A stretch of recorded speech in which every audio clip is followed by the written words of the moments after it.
दो बच्चे भी हैं आपके और बीपीएससी जैसे कठिन एग्जाम को क्वालिफाई करके एसडीएम बन गए हैं, कैसे संभव कर दिए? कैसे टाइम निकाले बच्चों को भी पढ़ाना, खुद पढ़ना? देखिए, जब मेरा जो सपना है, जी। अगर मैं उसके लिए प्रयास नहीं करूंगी तो फिर कोई मतलब नहीं रह जाता उस सपनों का। बिल्कुल। कहा भी जाता है कि सपने वो नहीं जो सोते हुए आए, सपने वो हो जो आपको सोने नहीं। क्या नाम है? प्राची। प्राची। आपकी माता जी क्या बनी है? एसडीएम। एसडीएम बनी है? हाँ। तो मम्मी मिठाई खिलाई आपको? हाँ। आपको क्या बनना है? एसडीएम। एसडीएम बनना है? हाँ। कौन बताया कि तुमको भी एसडीएम बनना है? मम्मी। मम्मी। हाँ। बच्चों को भी बताए हैं तुम भी एसडीएम बनो?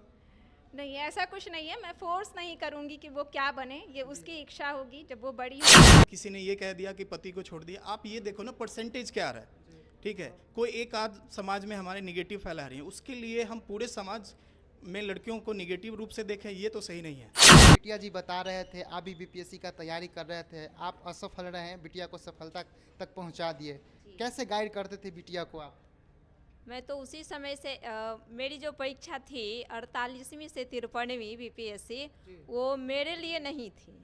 मैं उस परीक्षा में बैठ कर के ये देखना चाहती थी कि प्रश्न का लेवल क्या रहता है। साथ रुचि मैम है जो बीपीएससी क्रैक करके एसडीएम बने हैं और इनका दो बच्चे हैं।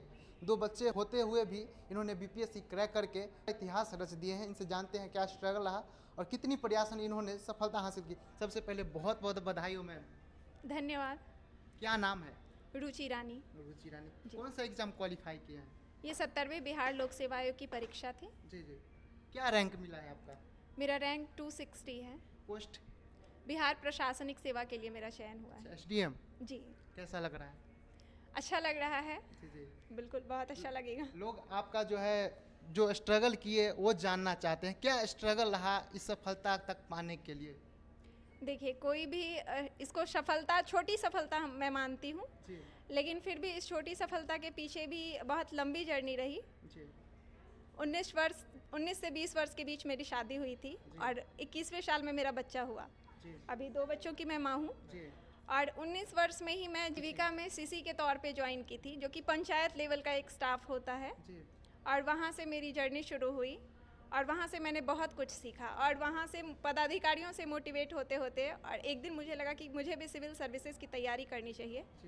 और वहीं से मैंने शुरू किया लगभग 5 साल पहले और धीरे धीरे प्रयास में मैं यहाँ तक पहुँच गई। दो बच्चे भी हैं आपके और बीपीएससी जैसे कठिन एग्जाम को क्वालिफाई करके एसडीएम बन गए हैं, कैसे संभव कर दिए? कैसे टाइम निकाले बच्चों को भी पढ़ाना, खुद पढ़ना, कैसे टाइम लिए और प्लस में आप जॉब में भी प्रेजेंट में हैं? जी, देखिए, जब मेरा जो सपना है, अगर मैं उसके लिए प्रयास नहीं करूंगी तो फिर कोई मतलब नहीं रह जाता उस सपनों का।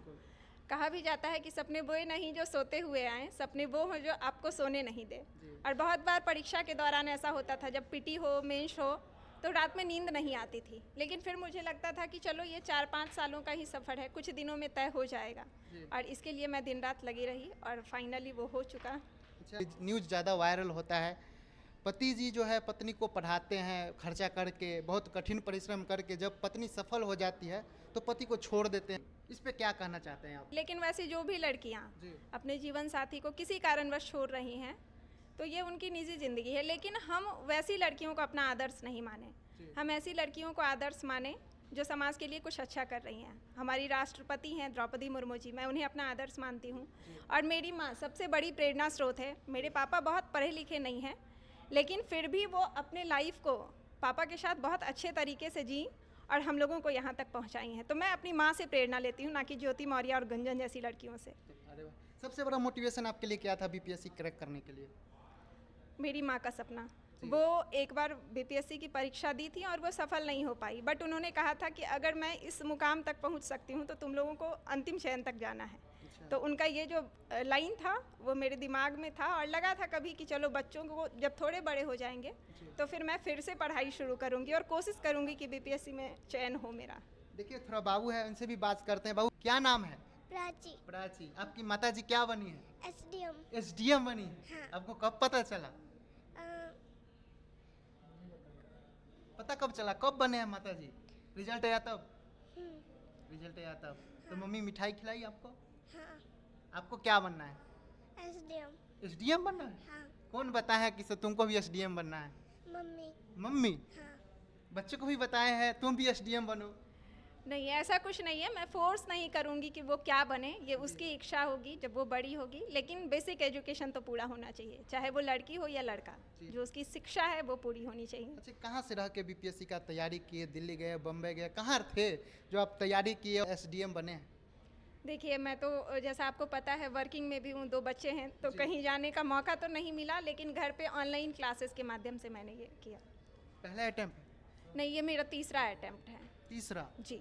कैसे अपने आप को मोटिवेशन दिए? 2 बार आप असफल रहे, फिर अपने आप को कैसे मोटिवेट करते थे?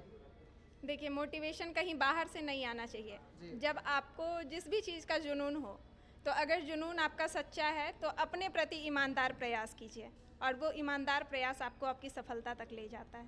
अच्छा, जो लोग तैयारी करते हैं बीपीएससी के, उनके लिए क्या सजेस्ट करेंगे और कौन कौन सी गलतियां ना करे स्टूडेंट, थोड़ा बता दीजिए।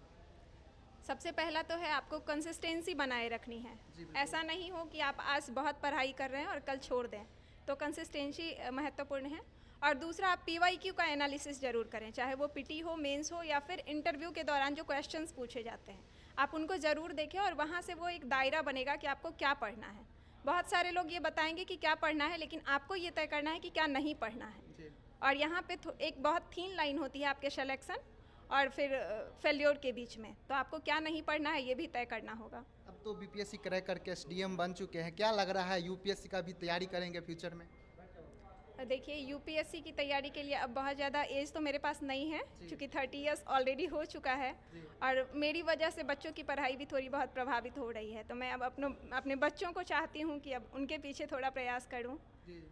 तो मैं बाकी जितनी भी लड़कियां हैं, मैं उन्हें ज़रूर मोटिवेट करूँगी कि वो जब तक उनकी जर्नी है वो ख़त्म ना करें, छोड़े नहीं प्रयास को, और वो आगे करें। मैं उनको मोटिवेट करूँगी। इस सफलता के श्रेय सबसे पहले किनको देना चाहते हैं ज़्यादातर? अपने पति जी? बिल्कुल, मेरे पति और मेरी माँ, ये दोनों मेरी सफलता के साथ ही रहे। इनके बिना शायद ये संभव नहीं होता।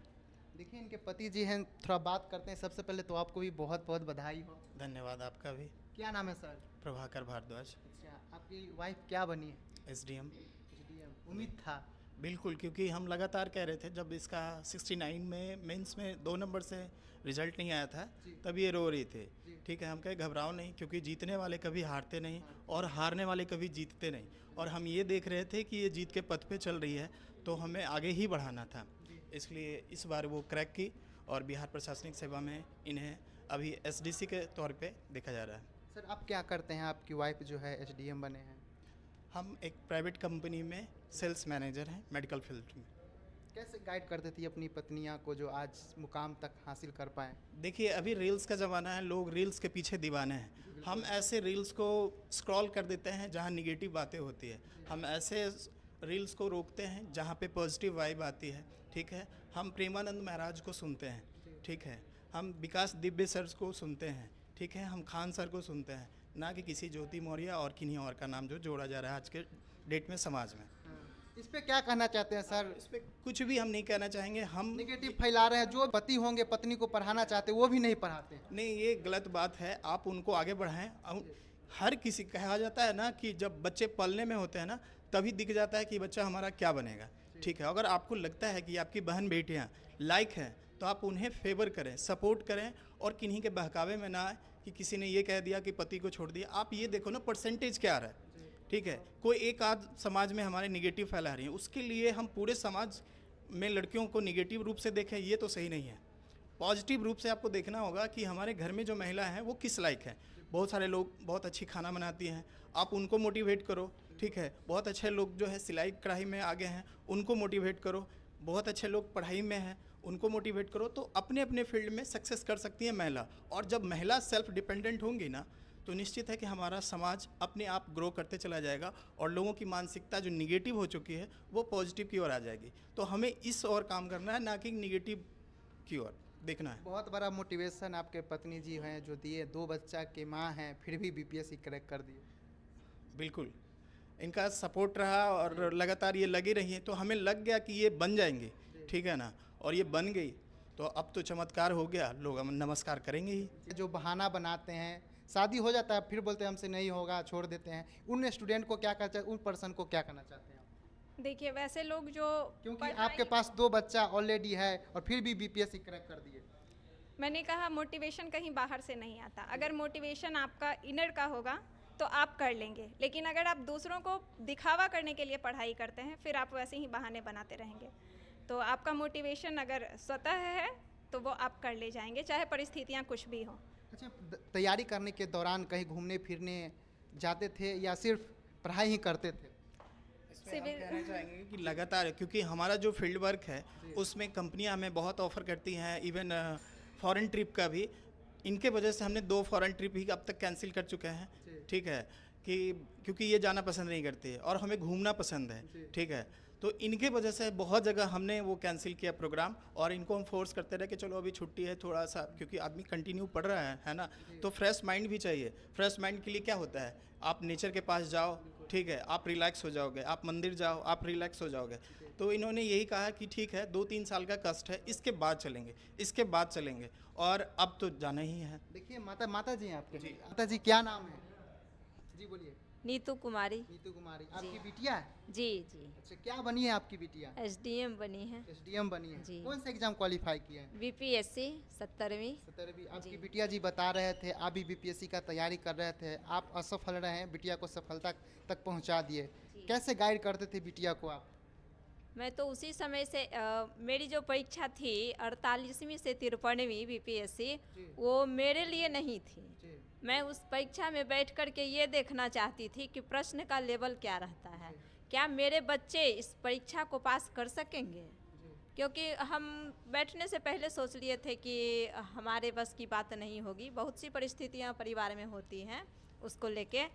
जब प्रश्न का लेवल देखी तो लगा कि नहीं, हमारे बच्चे कर सकते हैं। और मेरी बिटिया ही नहीं, एक बेटी और एक बेटा है, 2 ही बच्चे हैं हमारे, और दोनों ने इस बीपीएससी 17वीं को क्रैक किया है। वाह। बेटी एसडीएम बनी तो बेटा का तो फर्स्ट अटेम्प्ट ही था, वह भी ये अल्पसंख्यक कल्याण पदाधिकारी के रूप में चयनित हुआ, किसी कारणवश यहाँ नहीं आ पाया है, और 71वीं और 72वीं में दोनों में लगा हुआ है। तो हमने जो उस साल के स्वप्न देखे थे, 5 साल का सपना, हाँ, इन लोगों ने पूरा करके दिखाया। अच्छा, जी, मेरी असफलता इसकी सफलता में कामयाब हो गई। आपकी असफलता आपकी बिटिया में सफलता तक हाँ पहुंचा दी। जी जी।